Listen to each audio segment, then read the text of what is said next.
Hello? Hello? Oh, hello, and welcome to the new and improved Five Nights at Freddy's 2 video. I'm here to answer any questions the game may have left unanswered.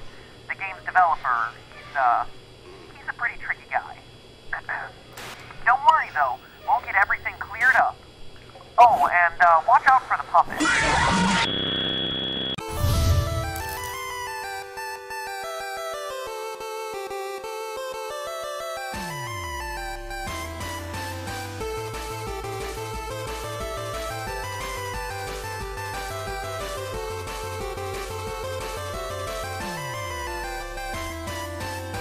Hello, Internet! Welcome to Game Theory, the show that promises not to include any more gratuitous jump scares, unless that's just what I want you to think, so I can lull you into a false sense of security and scare you again. But I wouldn't do that. I'll just let the uncertainty of whether a jump scare is going to happen or not drive you insane for the rest of this episode. Man, I love reverse psychology. You know what else I love? These games! Not because I'm freaked out by the rosy-cheeked, tingle-looking, emotionally dead animatronics. Okay, well, Balloon Kid is pretty messed up, but whatever. No, what I appreciate about these games is the level of thought that went into every element of the story. When you create a game that has people rage debating about whether it's a sequel or a prequel, you've definitely done something right. Unless that was never your intent, in which case you've done something horribly, horribly wrong. Anyway, the point is, Five Nights at Freddy's 2 looks to be everything you'd want in a sequel. More cameras, more danger, and more fan.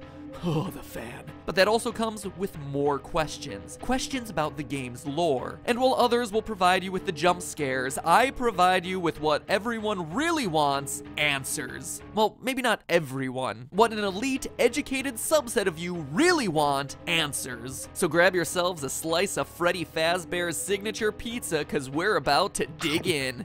Ugh, tastes like cardboard. Let's get the big one out of the way first. Is the game a sequel or a prequel sequel? And what I mean by that is, contrary to popular belief, just because it has a big 2 slapped next to the name doesn't automatically mean the game comes after the first one in a timeline sense. It's a sequel, yes, but it tells a prequel story. Take for instance these all-time classics, Psycho 4: The Beginning, Lion King 1.5, and the actual all-time classic Godfather Part 2. All of them sequels that just so happen to also be prequels. It's not mutually exclusive. So where's Five Nights at Freddy's 2 fit in? Knowing its place in the timeline is crucial for understanding its story. Well, to figure that out, let's focus on the paycheck you receive at the end of your 5th night. The date places the events of the game in 1987, a whole 6 years ahead of when we determined the first game took place in our first video. Sounds like a prequel, but we found that date in the first game by calculating Mike Schmidt's hourly pay and comparing that to the minimum wage of the 90s. If Scott Coffin, the game's developer, is just picking random numbers for the payments, this bit of evidence would be meaningless. Except that he's not. At the end of Five Nights 2, you get paid $100.50. Divide that by the 30 hours worked and you get $3.35 an hour, the exact minimum wage for 1987, which means that us using minimum wage calculations to identify the year of Five Nights 1 is a perfectly valid way to prove it, and shows that it takes place after the events of Five Nights 2. Still don't believe me? Players brave enough to survive the extra night 6 are rewarded with a bonus check and a newspaper clipping that says the toy robots are getting scrapped, and that the old ones are going into storage for a new, smaller scale version of the restaurant. That would explain why the old models reappear in Five Nights 1 and the toy models don't. And notice how it mentions a smaller version of the restaurant. The building in Five Nights 1 is significantly smaller than the setting of Five Nights 2. Need more evidence? What about the fact that on the first night in the office, the phone guy explains that the robots used to walk around during the day just like they do in Five Nights 2, but not anymore. Or the fact that phone guy dies in the first game, making it hard for him to also be the phone guy in Five Nights at Freddy's 2 if it takes place after. Call me the Phantom Menace, cause every way to Sunday, this game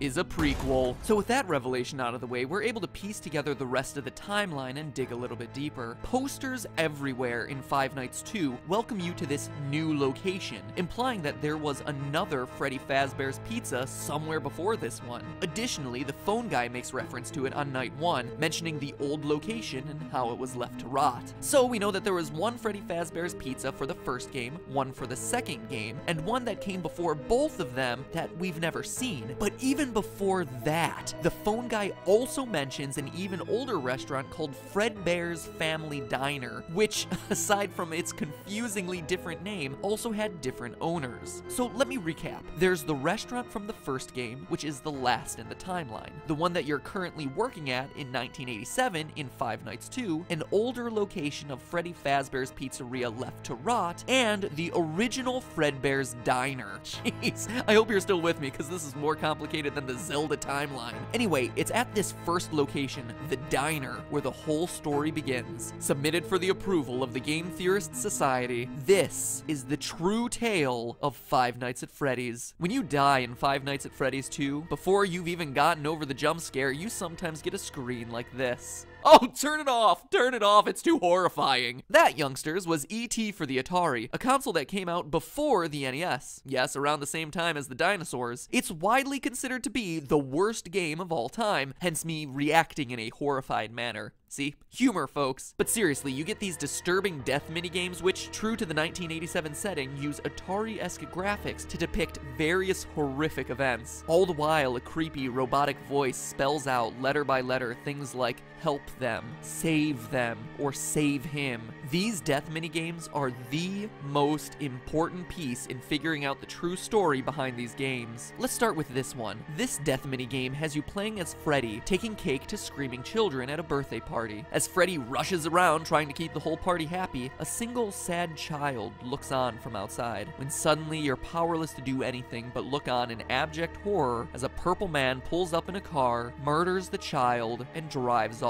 It's my belief, loyal theorists, that this game takes place at Fredbear's Diner, and is chronologically the first event that we see in this timeline. How do I know? Well, it's a small establishment, and there's only one animatronic, Freddy, as opposed to all the other games which show other robots. But more importantly, this murdered child is the one that sets everything into motion. One of the new tasks added to Five Nights at Freddy's 2 is winding a mysterious music box that we're told placates one of the animatronics. If you fail to wind the music box, what you're introduced to is this terrifying thing, the puppet. It looks like No-Face from Spirited Away. You know what else he looks like? Take a look at that murdered child again. See how his tear tracks remain visible on his face, even after he's dead? If we assume that they'll continue to stay with him into the afterlife, we can make a pretty good case that this kid's murdered spirit eventually found its way into the puppet animatronic. But that's not all. What jump scare happens after this save him minigame? After seeing this tear-stained child's murder reenacted in 8-bit, the puppet jumps out of the screen and attacks you. Coincidence? I don't think so. That incident marks the first time the chain is ever associated with a violent act carried out against a child, and we can infer that it was this incident that caused the original owners of Fredbear's Diner to sell off to the company now known as Fazbear Entertainment. Now, I don't know about you, but if I was senselessly murdered and left to haunt a crappy pizza place for the rest of my life in the body of an awful-looking clown doll, I'd want to get my revenge as soon as possible. Unfortunately for our vengeful puppet, though, it doesn't quite turn out that way. Fast forward a few years to Freddy Fazbear's Pizza, the first location, the one that has yet to appear in a game. This new restaurant is the one we learned about in my earlier episode and throughout the first game, where our pal the murderer uses a golden Freddy suit to lure away and kill 5 children in the back room. As we read through the various articles on the wall, he gets caught the next day, but the bodies are never found, presumably because they've been stuffed into the animatronic suits. The restaurant stays open for a few months until the dead body stink starts to waft off the robots and causes the place to get shut down for health reasons. But how do we know this happened in the first pizzeria's location? Again, we turn to what the phone guy says. On night 2 of Five Nights 2, he mentions the smell coming from the old animatronics, the smell that got the original restaurant shut down. We also know that after the Golden Freddy incident, it took multiple months for the restaurant to get shut down. That couldn't have happened in the restaurant restaurant of Five Nights at Freddy's 2, which is shut down on night 6 and into the foreseeable future. But outside of these lore clues, it also makes logical sense. Before the Golden Freddy murders, there was one dead child whose tear-stained soul existed in the form of the puppet. But now there are 5 more dead children, and thanks to another of the death minigames, we find out exactly what happened to them. In the Help Them minigame, the puppet stuffs the dead children into the robotic suits, giving their souls new life, and preps them for their eternal mission of vengeance. But MatPat, you say through your chattering teeth, there are only 4 dead children in that game. To which I tell you, look closer if you dare. For the frame right before Golden Freddy's head jumps out and attacks features the lost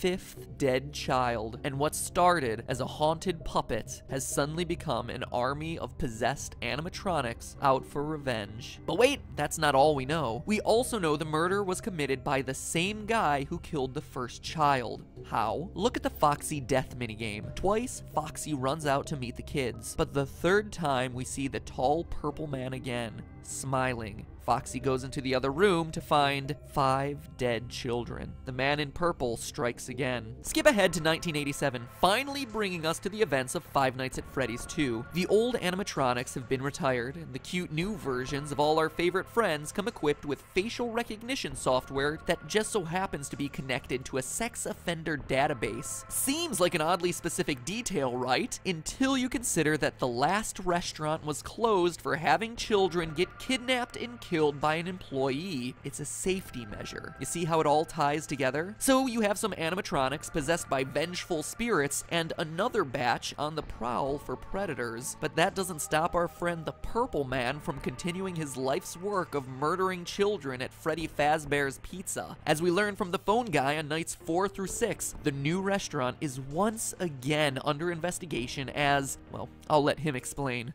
Hello. What on earth are you doing there? Didn't you get the memo? The place is closed down, at least for a while. Someone used one of the suits. We had a spare in the back, a yellow one. Someone used it. Now none of them are acting right. The Golden Freddy killer struck again. The final death minigame also supports this. You, as Freddy, must walk through an exact replica of the building, animatronics all in their proper places, seeing the 5 dead children spread out through the various rooms. And based on what Phone Guy says, it seems like the guilty party was the former night guard, the one who moved to day shift and the one your character replaced. I mean, Phone Guy makes plenty of uncomfortable references to suddenly having an available position during the day. When we get it all sorted out, we may move you to the day shift. A position just became available.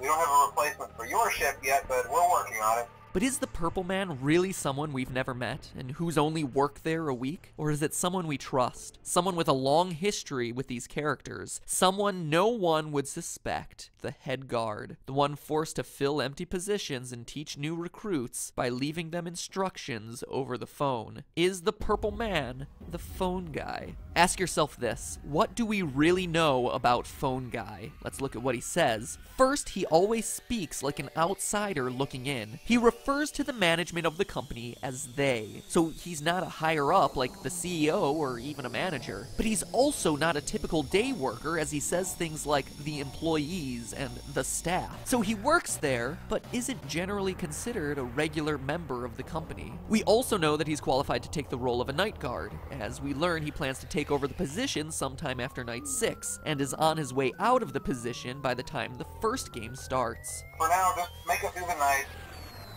When the place eventually opens again, I'll probably take the night shift myself.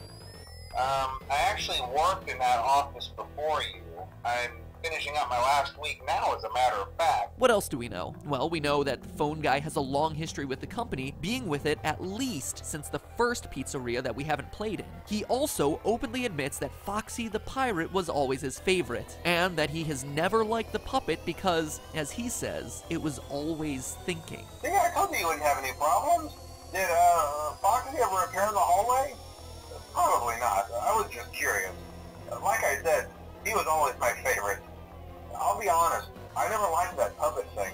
It's always thinking, and it can go anywhere. Okay, but what do we know about the purple guy, the Golden Freddy killer? Well, let's look at the minigames again. He has a long history with the franchise, killing since it was Fredbear Diner. We see him smiling as he watches Foxy perform, Phone Guy's favorite, right before Foxy sees the room of dead children. We know that the puppet and the killer wouldn't get along, which would explain Phone Guy's discomfort around a creature that he describes as always thinking. And here's the bombshell. We know the killer is a security guard. How? On very rare occasions during the Save Them minigame, while Freddy chases the puppet, the purple man appears and chases you. Look on his chest. It's an orange badge, the kind that would be given to a security guard. Now look at his eyes. Notice the white spots? An odd, seemingly innocuous detail. But now look at Golden Freddy. Look deep into his dead, vacant eyes. What do you see? 2 white spots. Pinpricks, really. Barely visible. They're there. And now finally, what do we see in Purple Guy's hand? Well, the Atari graphics make it tough to discern. It's not like any gun or knife I've seen. No, that to me is very clearly a phone.